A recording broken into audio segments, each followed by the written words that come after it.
నన్ను ఎందుకయ్యా చిన్న చూపు చూసావు? నేనంటే నీకు ఇష్టం లేదా? నేనంటే నీకు ప్రేమ లేదా? నా భక్తి నీకు నచ్చలేదా? అసలు నేనే నీకు నచ్చలేదా? ఎందుకయ్యా ఆపద వెంబడి ఆపద? ఎందుకు నా బ్రతుకులో ఈ శ్రమను అనుమతిస్తున్నావని మీలో ఎవరైనా ఏడుస్తూ ఈ ప్రార్థనకు వచ్చారా? ఏడుస్తూ ఈ వాక్యం వింటున్నారా?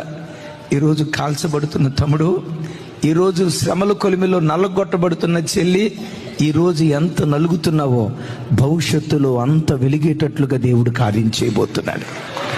ఈరోజు అరణ్య మార్గం గుండా దేవుడు నేను తీసుకొని వెళ్తున్నాడంటే రేపు హోరేబుకు నువ్వు చేరబోతున్నావు, దేవుని పర్వతాన్ని ముఖాముఖిగా చూడబోతున్నావు అన్న విశ్వాసంతో శ్రమల మధ్యలో కాల్చబడేటప్పుడు శ్రమలు తీసేయి ప్రభా, తప్పులేదు అడగటం, శ్రమలు తీసేయి ప్రభా అని అడిగేదానికంటే దానితో పాటు ఈ శ్రమలను భరించడానికి కావలసిన శక్తి దయచేవా?